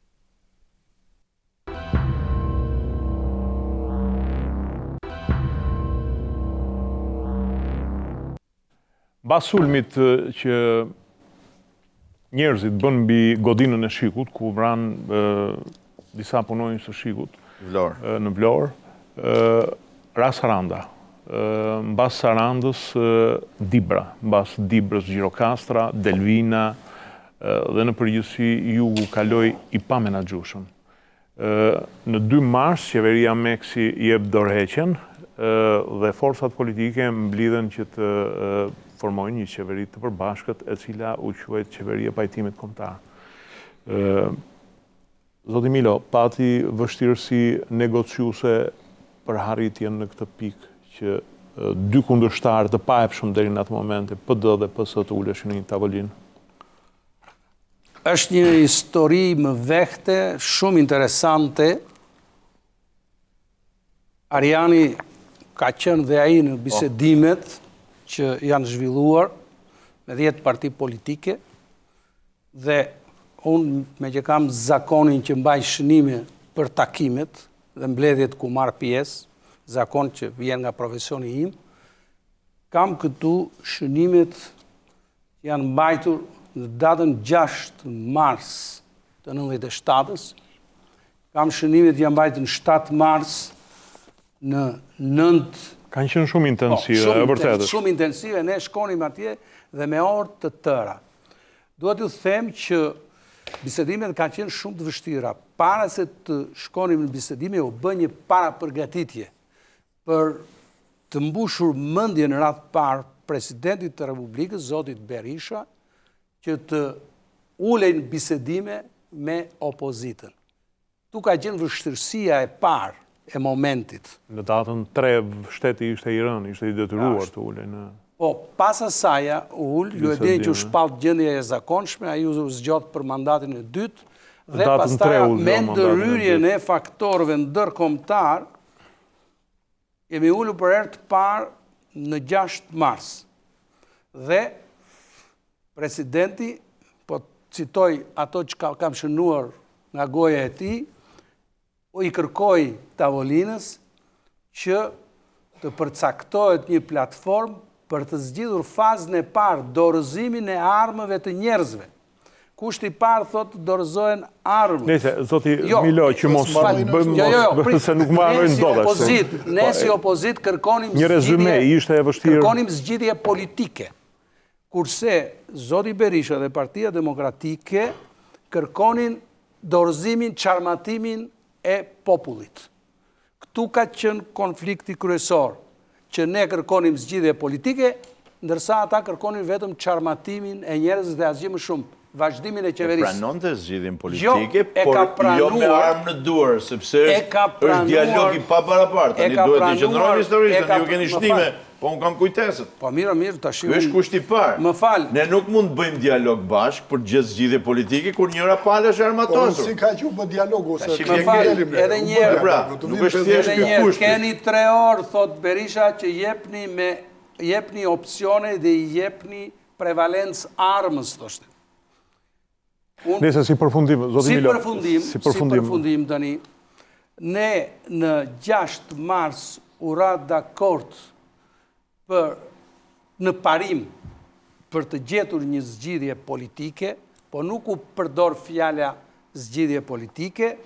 Në 6 mars është nënshkruar kjo deklarat, që është këtu, me firmat e gjithë pranishmeve aty, dhe në këtë deklarat opozita ka bërë lëshim që nuk ka vënë këtu kërkesën e saj për zgjidhje politike. Dhe kjo shërbeu që Forumi për Demokraci, i kryesuar nga Daud Gumeni, nga Fatos Lubonja dhe nga Kurt Kolla, të kritikonte ashpër opozitën e kohës, sepse kishte hequr dorë nga kërkesat që Forumi për Demokraci kishte formuluar dhe që ne duhej ti shprehnim në atje. Në datën 7, fillon faktori ndërkombëtar, se po i shpjegoj si shkuam datën 9.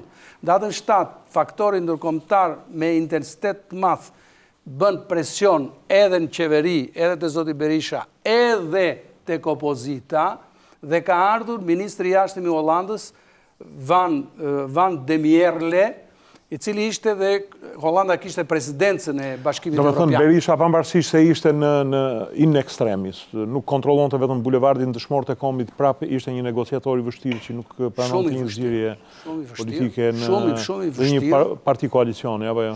Po, ka qenë shumë i vështirë, mua më kujtojnë gjitha takimet, Berisha kur hynte që vinte në salë, gjën e parë që bënte për të impresionuar njerëzit që ishin aty, me njerë jepte një pamje makabre të zhvillimit të situatave. Ishte makabre, ishte situata. Kusha kishte përgjithësim për atë? Ezmanonte situatën që ekzistonte në realitet, pse për të influencuar për të arritur atë objektiv që a i dëshiron. Zoti Sherifi, mendoni që Partia Socialiste mund të kishte marrë më shumë nga kjo negociat? Unë nuk jam fare për atë sa mund të merte. Kam qenë pjesë e kryesis dhe di çfarë diskutohesh te kryesia e Partisë Socialiste, e cila ishte non-stop. Sepse grupi negociator shkonte në presidencë, çonte mendimet, kthehej, opsionet ishin të ndryshme. Problemi është që pse mbriti në këtë situatë shteti. Dhe megjithse ishte në situatën më kritike, tëra institucionet e shtetit kishin rënë, përsëri insistohej për të gjetur një formulë politike për të dalë nga kriza. Rëndësi ka që më në fund u krijuar një parti e pajtimit, një qeveri e pajtimit kombëtar. Partia Socialiste mori 4 ministra dhe ka qenë shumë interesante, gjëra që nuk dihen dhe për herë të parë i themi. Ne kemi diskutuar kur pam që këmbgulja e Partisë Demokratike ishte që nuk lëshonte ministrin e brendshëm, dhe kjo është shumë interesante. Nga tërë studimet që kam bërë për institucionet politike të shtetit shqiptar, që nga 20-ta dhe deri sot, partit në pushtet duan ta kenë ministrin e brendshëm. E nuk e lëshojnë, çuditërisht. Kështu ka ndodhur edhe në 22-shin, edhe në 24-ën, me zogu. Kështu dhe sot. Dhe pse? Se është çështja e pushtetit. Pra, në Shqipëri nuk ka standarde demokratike për të pasur një proces zgjedhor fair. Dhe duhet ministri brendshëm me qëllim që policia në 96-ën ka qenë kështu e organizuar për mos a lejuar votën e lirë. Dhe nuk e lëshonte ministrin e brendshëm. Po gjithsesi Berishës në 97-ën i duhej sepse ishte në tërheqje. Dhe opozita e kërkonte qëllimisht. Dhe pikërisht kemi diskutuar në kryesi me Ylli Bufin që e inicuam dhe pastaj e shtruam dhe në kryesi, pse nuk i kërkojmë kryeministrin, se me siguri ai do të na jap kryeministrin. Me që se jep ministrin e brendshëm. Dhe kështu shkoi formula. U shkua në presidencë dhe u kërkua kryeministri dhe e jeta me njerë kryeministrin me re. Dhe kjo që problemi. Tani duhet gjetur kryeministri. Ka qenë debat në datën 11 mars. Duhet gjetur kryeministri tani. Tani përgjegjësia i ngeli Partisë Socialiste. Dhe kryesia e Partisë Socialiste duhet gjende kryeministrin. Ju dha ministri i financave, vajti zoti Malaj, ministri i drejtësisë mu propozua mua dhe pas disa debateve unë e pranova. Ministri i tregtisë dhe që ishte dhe qërësat e kashtë si ishë në fakt, se shteti nuk ekziston. Ishte zoti Vuka, Shaqir Vuka. I mbrojtjes. I mbrojtjes, dhe për pushtetin vend. Dhe në negocimet që bën, në negocimet që bën, kur shkuan emrat, jo, kjo është një çështje që e themi për herë të parë, kur emrat shkuan dhe zoti Milo, ju mund të keni qenë prezent, Berisha i kërkoi që Ministrinë e Drejtësisë të mos e marrë Partia Socialiste, sepse duhet fusim në koalicion një parti tjetër, Partinë e Legalitetit, dhe këtë ministri ta marrë zoti Ngjela. Kthehet zoti Mejdani, vjen dhe thot tani, të lutem, thot mua, kemi një kërkesë, ju të bëni ministri punës dhe çështjeve sociale, po pse i thashëm, ne diskutuam dhe vendosëm, marrim ministrinë e drejtësisë, po ja, zoti Berisha na kërkoi që dhe do ta marrë zoti Ngjela, Partia e Legalitetit. Po i thashëm, kjo s'ka logjik. Legalistët janë për monarki, si do t'i japim ne Republikat, t'i japim dhe ministrin e drejtësisë. Është diçka tjetër këtu, i thash. Megjithatë, kjo ishte qeveria që u bë, dhe këta ishin ministrat që mori Partia Socialiste. Rëndësi ka që kur u krijua qeveria, asnjë ministër nuk dilte nga kryeqyteti. Unë kam qenë ministri i parë që kam shkuar në Tepelen, se ishte zona e cila nuk kaloi. Si djalë Tepelene nuk të bërin gjë. Dhe si djalë Tepelene, kjo ishte situata. Pra, shteti ishte në këtë gjendje, kur qeveria nuk dilte dot nga Tirana. Nese, shiko, duhet për një vërtetës, kjo është e bukur si metafor, por ministrat e kësaj qeverie si nga smonde më njëri, sepse ishte këthyër fajtë. Nuk nga kalëm, ja një minutë, po, nuk nga kalëm fundem në Shkodër, kryeministri, e ministra, pra, me këtë doja të thoshja, ne kemi një traditë historike shumë negative. Kështu ka ndodhë që në 1914. është histori, do diskutojmë historinë tonë. Përfundoja këte. Anarkizmi të këne është bërë filozofi qeverisje. Dhe kjo është problemi më i madhë. Vëndin e politikave institucionale e zënë lëvizjet anarkiste. Qarë do jepnit për anarkikantë? Unë të them, kanë qenë dy mbledhje në presidencë, midis partive politike, që është krijuar dhe është diskutuar për bërja qeverisë. Në mbledhjen e parë është diskutuar kush do marë postin e kryeministrit dhe kush do marë postin e ministrit brendshëm, dhe në mbledhjen e dytë pastaj është kompozuar kush do marri dikasteret. Dhe në mbledhjen e parë, për çështjen e kryeministrit, janë propozuar disa kryeministra, dhe kryeministri i parë që është propozuar në mbledhjen e parë me emër ka qenë Eduard Alushi. Madje kam telefonuar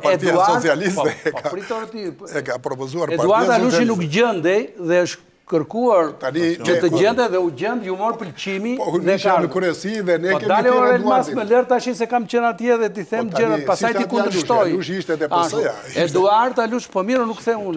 Eduard Alushi e kërkoi PS-ja, prandaj erdhi kandidatura e Alushit.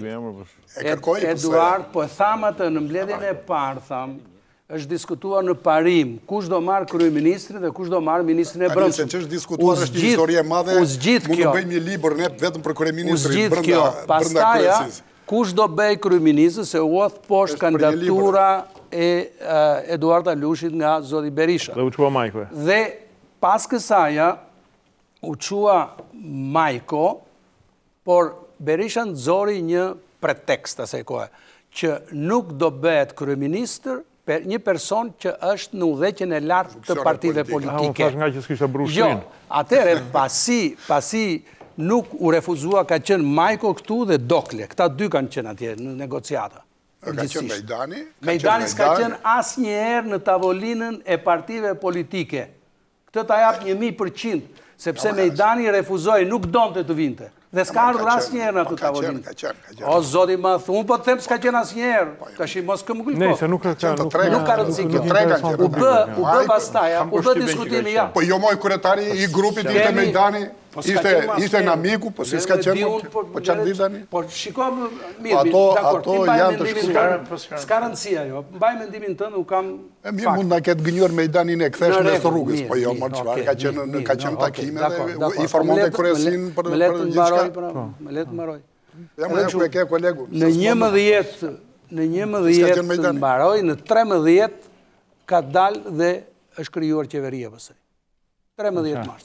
Me 12, po. 13 u shpall. Zoti Sarova, ju ishit ministri i jashtëm, çfarë autoriteti kishim? Diçka afër 0 apo nën 0? Me thënë të vërtetën, nuk ndjeshim shumë mirë, jo? Kur dilim jashtë, sepse s'fondi mrapa ishte i rreckos, për që ka thruar. Federiku i dytë i Prusisë ka thënë, ju lutem, me gjithë, do me thënë... Federiku i dytë i Prusisë ka thënë diplomacia, për në pahien e topave nuk... Jo, nuk ishte çështje topar, sepse ja dhe sot s'kemi topane, po është tjetër gjë. Është autoriteti shtetit, në konceptin e autoriteti shtetit. Ajo është, nuk ndjeshim, po natyrisht... Unë nuk ndjesha keq në kuptimin përballë kolegëve, sepse takimet ishin normale tjerë, po e ndjeja që ato na shikonin në këtë mënyrë, po kështu në biseda, bashkëpunimi brenda qeverisë me socialistët si ishte. Si? Bashkëpunimi me kontrapartën socialiste. Bashkëpunimi ka qenë shumë i mirë dhe kam rast të them këtu fjalët më të mira edhe për kryeministrin asaj kohe dhe për zotin Bashkim Fino. Ka qenë njeri që në ato kushte shumë të vështira, ka ditë të ruaj një lloj baraspeshesh e cila ishte shumë delikate dhe madje kur ai ka përgjendë kaq ato caqet që mendonte Partia Socialiste, unë e di që kishte probleme me Partinë Socialiste, po ai për hir të një gjëje më të madhe arriti ta bënte këtë gjë. Ka shumë raste kur Bashkim Fino ka treguar që ka luajtur rolin e zbutësit situatës, jo vetëm në Shqipëri, jo vetëm jashtë Tiranës, kur kishte rast, po edhe jashtë. Ma i mund të kemi qenë njerë në një vizit në Greqi, në një takim kishim dhe me shqiptarët, kur një situatë shumë e tensionuar, nuk ju në detaje, sepse dalim jashtë emisionit, por Bashkimi, me shumë kurajo, foli për para turmëve që ishin shumë të revoltuara, mund ishin si të thush si zgjatim i protestave që ndodhin në për Shqipëri ishin atje, në universitet, jo në universitet, në shkollën politeknike të Athinës në atë salë, kur kryu një situatë shumë e acaruar me disa nga përfaqësuesit e qeverisë, unë kam qenë aty prezent dhe Bashkimi ka folur në një mënyrë që ishte shumë dinjitoze, foli në emër të shtetit, jo në emër të Partisë Socialiste. Natyrisht pësoi disa reagime, mori disa reagime, disa kundërpërgjigje jo të mira nga salla, po momenti kur nuk e lante hynte në Shkodër, si e kaloi? E kaloi shumë mirë. Nuk kam qenë atë, nuk e di konkretisht, por Bashkimi ka luajtur një rol pozitiv në një situatë shumë ndryshe. Unë mund të them që nga ajo mbledhje ishte aq e tensionuar, ne kemi dalë me eskort të sigurisë dhe të policisë greke, sepse mund kishte, nuk po them ndaj të gjithëve ne, por shumë me mus kishte gjë njeriu, po kishte disa element që mund goditeshin dhe po Bashkimi, kur mori fjallën... Po momenti kur e ndaluan të hynte në Shkodër, e ndaluan në Bushat. Bushat, kam qenë unë. Unë s'kam qenë atje, nuk e di, por tani... Jo, nuk e kam llafin problemi që u caktua aty në loko, por a tensionoi situatën në brenda qeverisë kjo? Shiko, në qeveri kishte shumë debate. Një nga të që kam bërë debate me zotin Fino kam qenë unë. Përmënda këtu revolucionin proletarja kam përmënda Bashkimit. Dhe me gjithë, debati, argumentat ishin të tilla dhe biseda ishte e tillë, nuk ishte me mashtrime, me manipulime, ishte e tillë dhe unë pamarësisht nga kjo dhe për plaset që kishte me tjerë, ruajta marrëdhënie shumë korrekte, me atë dhe besoj që Bashkimi ruajti marrëdhënie të tilla korrekte me të tërë. Pra, kishte debate se ishte normal, e ishin qeveri, si tush me dy pjesët që ishin bashkuar për një interes shumë të madh, po debate natyrisht do kishte, po kishte edhe momente bashkëpunimi shumë të mirë. A kishte mosbesim midis palëve? Sepse, po, mosbesim patjetër, kur ishte fjala për çështjet politike, kur ishte fjala pastaj për gjëra të zakonshme të bashkëpunimit, kishte bashkëpunim, po kur ishte fjala për çështjet politike, sigurisht që kampet ose palët rreshtoheshin sipas orientimeve apo udhëzime politike, pa diskutim, po dhe bindjeve të veta, se udhëzimet nuk vinin thjesht nga larg, çdo njeri kishte bindje të veta. Kishte edhe një bindjesh. Zoti Çupi, u formua Komiteti Shpëtimit të Jugut, pastaj u formua Komiteti Shpëtimit të Veriut, pastaj u formua Federata e Jugut, nuk dua të jem edhe... Pastaj institucione u kriju. Shumë institucione. Po pra, jo, po këto ishin ato që binin në sy si një lloj tentative për ndarjen e vendit. Ekzistonte kjo frymë të rebelët e Jugut? Shiko, edhe të ata të Veriut, ose dhe ata që ju në komitetet? Ministria, qeveria, bla, kështu. Problemi është se që me rënien e shtetit, që unë mund të them si kishtë rënë shumë më përpara marsit 97-ës, dhe derisa u bën zgjedhjet e 98-ës, dhe pas zgjedhjeve, situata, si për thënë, politika dhe shteti kanë qenë në trans, nuk ka ekzistuar. Nuk mund të thuash, edhe se bashkimi dhe qeveria, bashkim Finës, nuk ishtë një qeveri, ishtë një administrator formal për të qenë, për të thënë që shteti shqiptar pas ka një sovranitet. Ishte një gjë kaq minimale, si mund të thuash se u bën heroizm nga qeveri, asgjë s'është bërë. Se ishim në trans, se po t'ishte fjala se kishim qeveri, do të thotë se do kishte një përgjegjësi, do të thotë se do kishte ndodhur një gjë.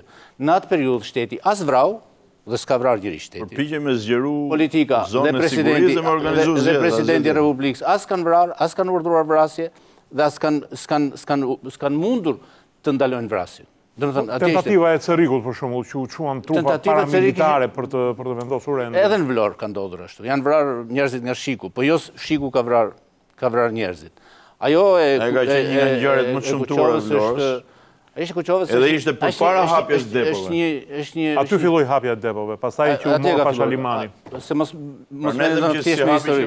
Problemi është ky që shteti, politika ka ardhur është zgjuar nga transi pas zgjedhjeve të 98-ës. Dhe ka një fakt shumë interesant, që në zgjedhjet e 98-ës, Partia Demokratike që u akuzuar, apo të tjerat,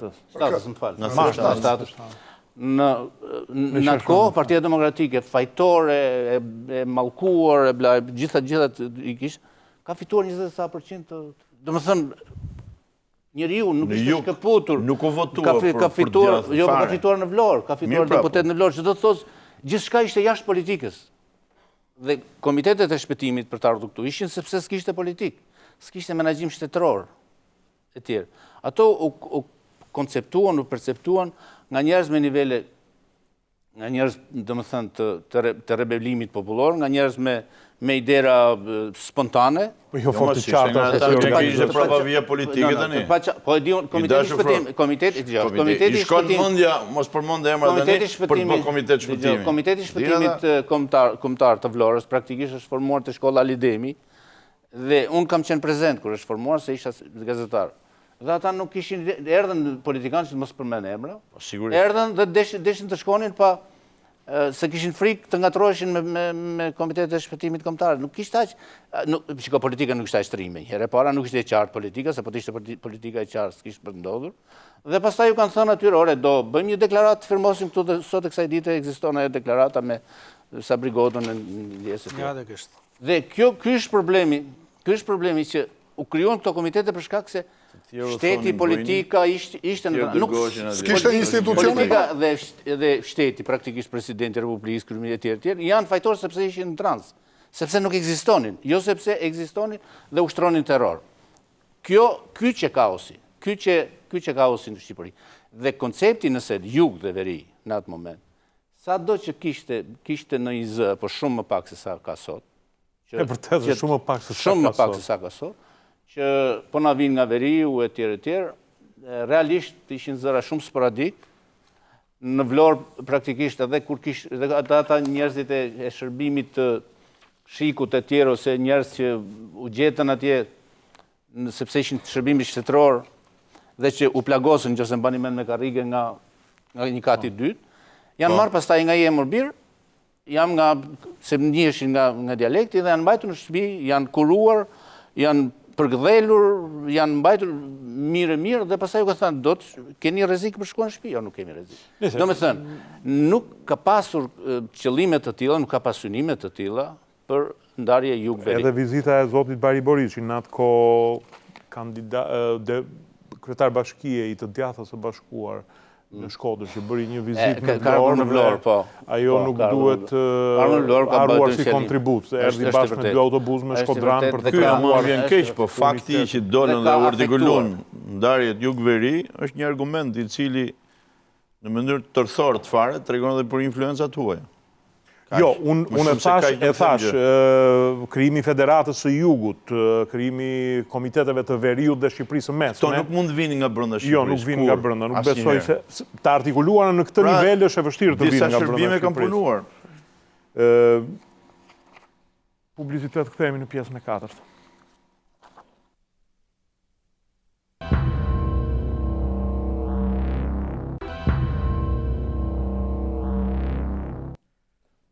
Në 29 qershor 97 u bën zgjedhje dhe parakoshme, socialistët fituan, krijuan qeverinë, kryeministër Fatos Nano. Historia është e njohur pastaj. Dhe vim në ditët e sotme ku zoti Berisha ka bërë thirrje për luftë. Të rrëmbej marmët, ka thënë. Nuk dua të spekuloj me kontekstin, kuptohet që kontekstin e ka thënë për një qeveri e cila ai mendon që e ka arritur limitin e vet. Zoti Shupi, mendoni që Berisha ka ndryshuar apo është i njëjti temperament që ka qenë? Kohët ndryshojnë, Berisha nuk ndryshon, apo ka ndryshuar ai bashkë me kohët? Vjen mirë që më bëni mua këtë pyetje, sepse unë jam njeriu që kam menduar dikur se Berisha si personalitet shtetëror nuk mund ndryshoj kurrë. Dhe Berisha ka aplikuar politikën e linjës së ashpër për një kohë, si e thonë Shkodran Bajagit gjatë, në gjatë gjithë kohës si ka mbajtur postin e presidentit të Republikës. Dhe ka manifestuar politika të ngurta, shumë të ngurta, ka manifestuar politika armiqësore kundër kundërshtarit. Ka aplikuar idera ligji jamun, është sjell në mënyrë jo korrekte në kohët e vështira me aksesorët e shtetit dhe me mekanizmet e shtetit, e tjerë. Për thënë vërtetën, unë, si tu është për arsyet e mia personale si gazetar, jo si person, e kam parë me çudi në kohët mbas vitit 2005 që ka aplikuar politika krejt të ndryshme. Të gjithë mendoni një revansh në fakt të tij. Të gjithë mendoni një revansh. Mendoni revansh, dhe ju tërhoq, ju përkushtua ekonomisë, ju përkushtua humanizmit. Berisha vetë është një person mjaft i butë, mjaft human, dhe me politika shumë të egra. Por, aq tolerante qenë, aq mahnitse qenë, surpriza, sjelljet e tij shtetërore, sa që njerëzit po e besojnë, sidomos bashkë luftëtarët e tij, bashkë punëtorët e tij. Nuk mund ta mendonin se ishte në atë gjendje. Tani njerëzit duket sigur se duket sigur i ka marrë malli për ato politika aq tolerante, se shikon një qeveri shumë herë më pak tolerante.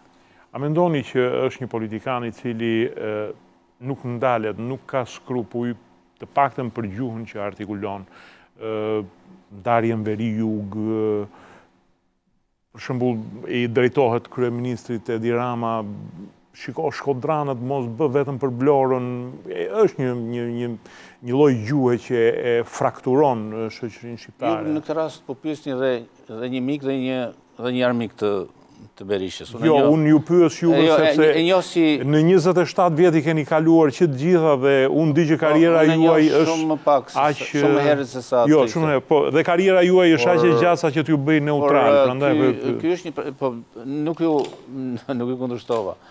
Po ky është një karakter, ky është një tip, është një formim i cili me njëherë pasi ne kemi rastin e 2005-ës, ku ai pati dhe pastaj gjithë qeverinë e bri nga jugu, do me thënë usul që... Ja shikon që deshte, ai pasi e thot një gjë të tmerrshme, tërhiqet dhe e vuan atë, praktikisht. Por si duket impulsi, pasioni ti për të thënë gjëra. Veprimet janë shumë të buta se sa artikulimi që në duket tepër si duket si një politikan si tribuni turmave. Ne në Partinë Demokratike kemi pasur disa personalitetet të tilla në filleset e saj. Ishte Azemi, ishte Gramozi, ishte Leka, Meksi, njerëz të turmave, njerëz tribun. Berisha u lidh shumë pas njeriu të turmës që ka përpara dhe ato si duket e bëjnë ta tejkaloj veten, ose si thua të shkoj diku në reminiscenca. Është një arsye, është njohës shumë i mirë psikologjisht si njerëzve që e donin këtë gjë. Por në qoftë se dikur mendohej se mund të kishin efekt, sot padyshim që nuk mund të kenë efekt parullat të tilla dhe janë shumë pasionante. Zoti Starova. Jo, doja të thosha këtë gjë, është njohës i psikologjisë dhe prandaj se fakti që ka kontradikt me asaj që bën, që është shumë e butë, humane, tamam në vazhd të profesionit tij si mjek që ka ndihmuar dhe ndihmon njerëz, me fjalorin njohë psikologjisë, sepse unë po ju them vetëm një shembull, komendet i bëni vetë. Kujtohet në vitet e vështira të opozitës 97-2001, shumë e vështirë. Shumë e vështirë se sa 2001-2005, kur erdhëm në parlament dhe në pushtet pastaj. Mbaj mend një person i cili ishte i djathës, shtres, disi e përndjekur, jo tërësisht nga gjithë familja, po i cili nuk jeton për fat keq, unë s'do të them emra.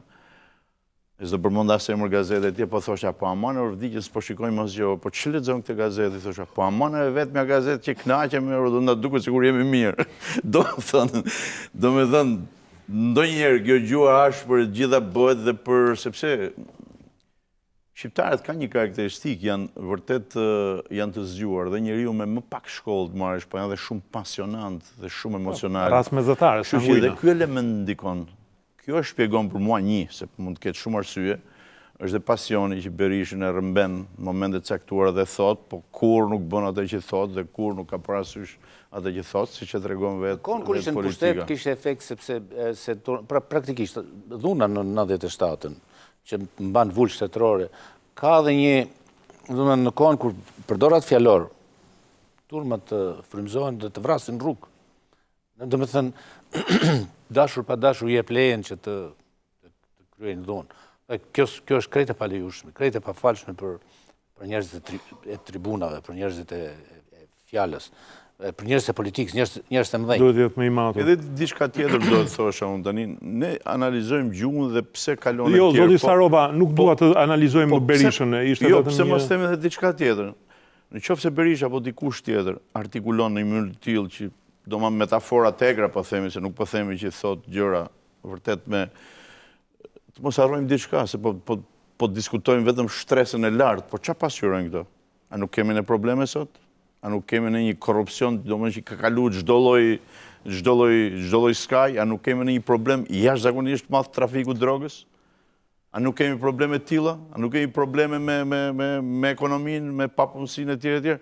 Kështu që fakti që artikulohet në mënyrë pasionante dhe me emocion, kjo ka dhe një burim të tillë, është realitet që detyron. Juve, shikoni gjendjen në Shqipëri të ngjashme me ato të vitit 97. Për sa i përket pak kënaqësisë. Dikush thot që mbjellja e Hashashit çon në një lloj piramide, ka çuar në një lloj piramide. Unë nuk e gjykoj që është e ngjashme në 97, se ndërkohë ka përvojë politike, janë ndërtuar institucionet, Shqipëria është antare e NATO-s, është në prag të BE-s, po mos i çdoaj. Megjithëse mos harrojmë një fakt që në 96-ën neve ishim gati për 2 vjet pranoheshim në BE. Kam frikë se nuk ka qenë, ky konkluzion ka qenë i parakohshëm atë sipas meje, domethënë ka qenë thjesht kështu për të krijuar se nuk besoj. Pra jemi ndryshe, pra institucionet kemi plotësuar ca standarde dhe thuhet tani që situata është e ngjashme në 97, por situata është me probleme, ka shumë probleme. Dhe problemet vinë kryesisht... Fakti që nuk do merrni pjesë në zgjedhje, nuk e agravon situatën, nuk krijon një ngjashmëri me 26 maj. Çfarë problemi ka këtij vendi të japësh një qeveri teknike sot? Çfarë të keqe ka? Sepse mund thuhet vërtet pse i kërkon 3 muaj për asgjë, por çfarë të keqe ka të japësh? A je fuqishëm, a beson që do fitosh prapë, edhe si kryeminist? Le atë, shumë bukur, krijon besim. Dhe ti fiton pikë. Edhe sikur të humbush. Çfarë të keqe ka? me qenë se këtu ka një mosbesim të madh për zgjedhjet. Duke nisë ka partitë e vogla, deri te partitë e mëdha. Pra njëra e majta s'ka besim te djatha, e djatha tek e majta. Dhe tërë shikojnë kështu dhe duan. Çfarë të keq e ka? Profesor Milo, juve ju keni një pikërisht të njëjtën pyetje do t'ju bëja sepse ju jeni një krau tjetër, jeni i krau të majtë. A mendoni që ka një lloj mosbesimi dhe një tis i cili e bën të ngjashëm 2017 me 97? Jo, nuk ka tipare të përbashkëta. Kemi një kryeministër i cili është arrogant, po aq sa Berisha dikur. Po. Kemi një situatë ekonomike në kolaps. E cila ka ngecur, kolaps ndoshta është të tepruar. Në radhë parë, qeverit gjykohen jo nga fjalori i buta apo arrogant, po qeverit gjykohen nga puna që bëjnë. Duhet ta kemi parasysh në fundit. Rezultatet që arrin. Unë nuk mendoj dhe bile nuk duhet shtruar fare që të mund të kemi një paralelizëm midis 97-ës dhe 2017-ës.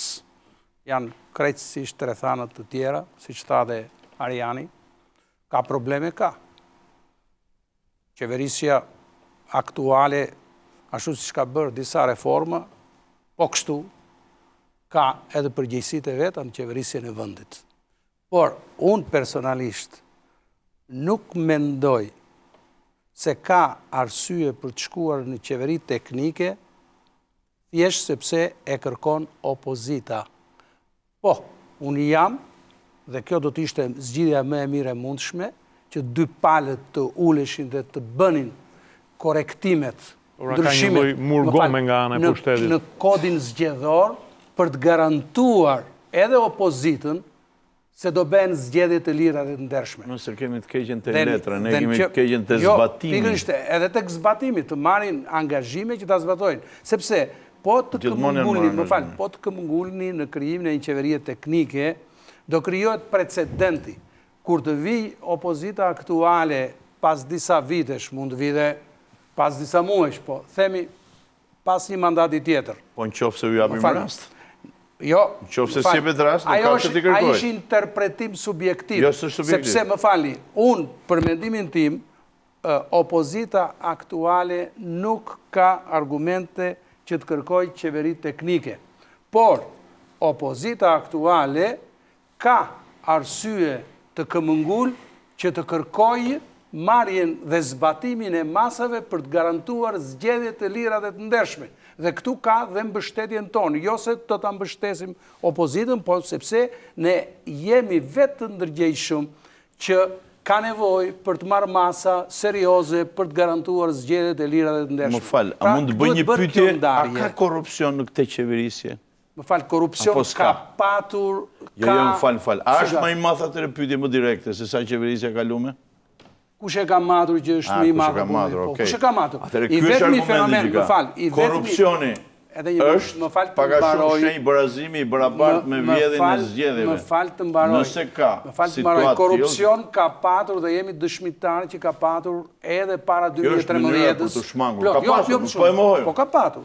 Ashtu, i vetmi fenomen që unë, më fal, i vetmi fenomen që mua më bën përshtypje dhe që vërtet është shumë shqetësues është kanabizimi.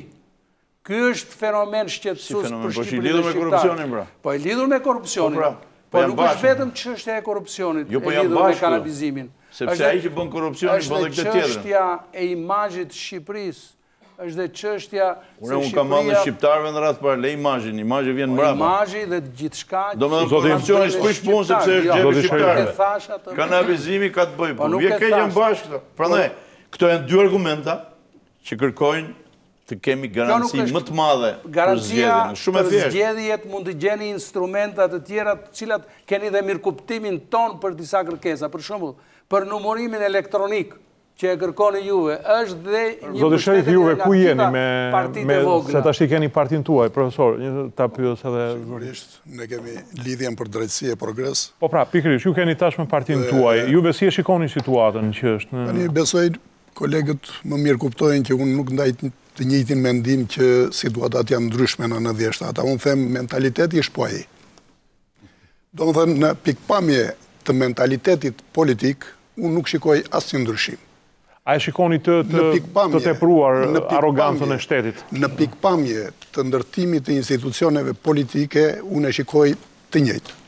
Madje e shikoj me shqetësim shumë të madh krijimin e pushtetit legjislativ. Në Shqipëri nuk ka pasur kurrë një pushtet legjislativ me këtë situatë që është sot, që bën një ligj për të dekriminalizuar vetë. Dhe numri i tyre po rritet edhe janë të shumtë që po ikin nga parlamenti. Në këtë aspekt, krahasimi është jo vetëm që nuk mund të bëhet përkeq sot, ka qenë një elitë politike shumë më cilësore që në 97, 98 dhe më vonë. Sot parlamenti është institucioni më i përbuzur në Shqipëri. Është institucioni me nivelin politik nën mesataren e shoqërisë dhe janë njerëz të akuzuar dhe të vetë akuzuar. Juve, ku jeni rreshtuar, zotë Sherifi, si parti? Ne nuk rreshtohemi dhe Lidhja për Drejtësi e Progres u kryua për të sjellë një model të ri politik. Ju penalizojnë, mos harroni, ju penalizojnë në zgjedhjet e fundit. Dhe patjetër na penalizojnë, dhe prandaj po them që sot nuk ka ndryshuar asgjë të kaluarën, sepse ne kemi po të njëjtën sistem zgjedhor. A mund të pranohet që edhe mbas 20 vjetësh komisionet të jenë partijake? Në cilin vend evropian e gjen këtë model? Po si mund të ketë zgjedhje të lira demokratike të standardeve që kërkohen, kur 2 parti, 3 parti apo 4 parti janë ato që kontrollojnë votën e çdo shqiptari. Si mund të ketë zgjedhje të lira dhe demokratike? Juve shikoni që do ketë një lloj kompromisi midis Bashës dhe Ramës në këtë pikë? Prandaj thash që nuk ka ndryshuar asgjë. Basha përsërit Ramën, dhe në thënë ju thoni vrapshi vetën se mua s'më hyjë gjë në xhep sa bën ata dy. I cili dikur thoshte hap kutit ose largohu. Kur kishte mbaruar një proces zgjedhor dhe nuk kishte asnjë ankesë në një komisioner i Partisë Socialiste, kur vetë Partia Socialiste i çoi në rrugë ligjore, në Komisionin Qendror të Zgjedhjeve, në gjykatën që kontrollonte vendimet, dhe kur mbaruan vendimet, doli me këtë tezë.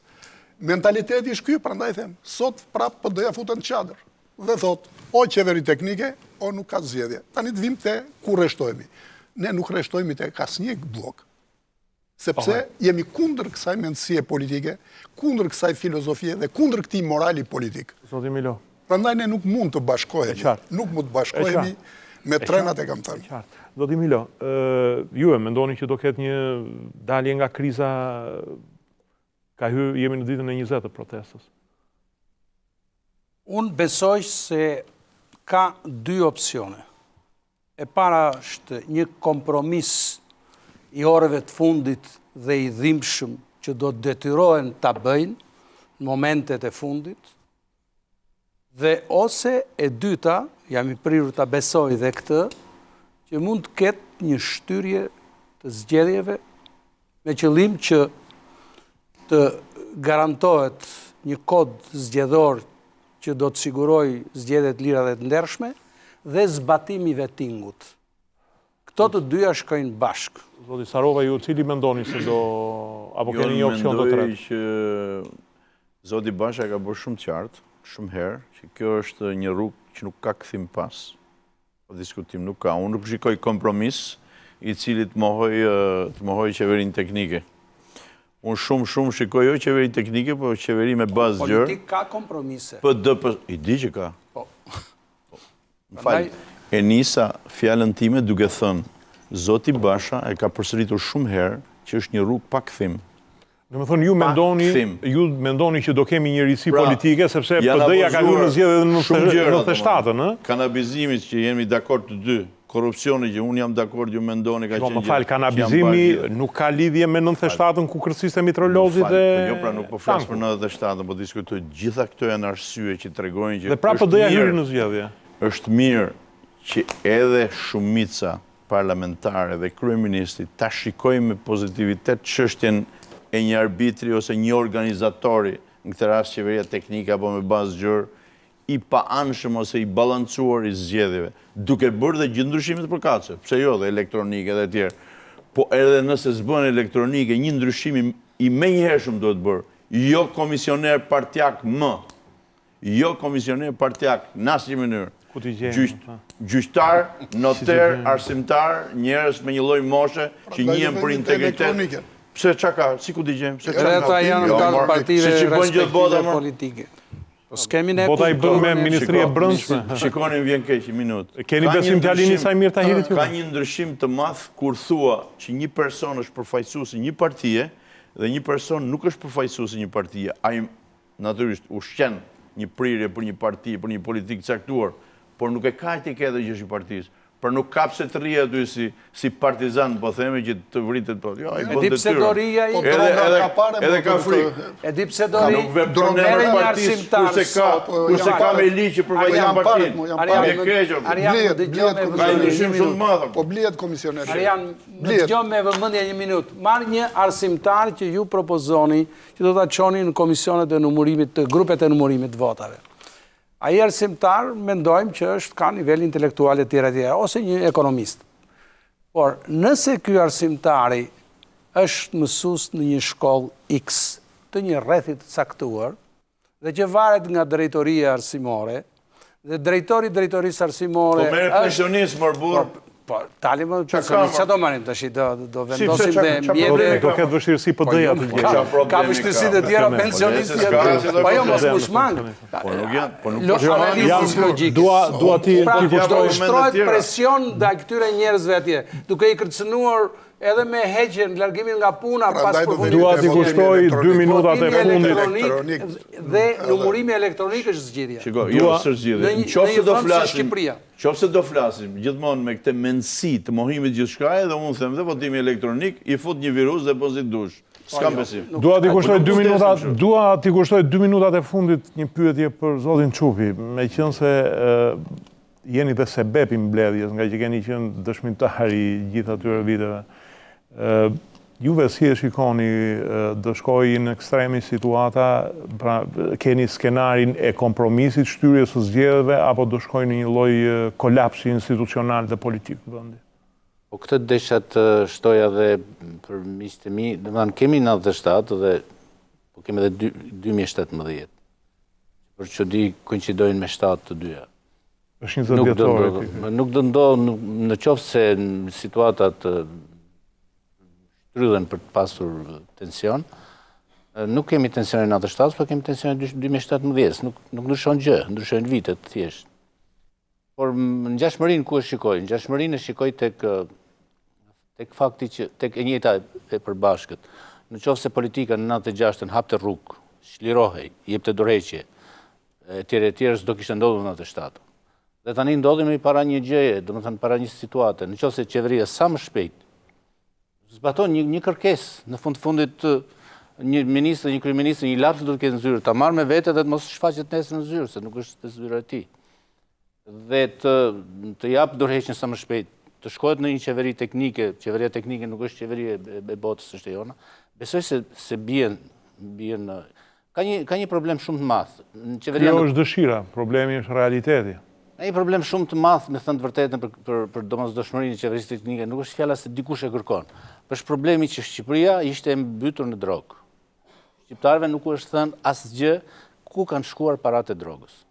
Me kaq një qeveri duhet të jap dorëheqje, sepse ato janë rrezik potencial për të manipuluar zgjedhjet dhe për të ardhur të 96-97. Që do të thotë se ja që kemi një rrezik. Dhe 96-97 duhet ta lexojmë gjithmonë për të mos u përsëritur. Unë falenderoj zotin Çupi, zotin Starova, profesor Milon, faleminderit të gjithëve që erdhët në këtë përkujtim të 20 vjetorit të qeverisë së stabilitetit që na shpëtoi nga një luftë civile. Natën e mirë, shihemi të njëjtën e ardhshme.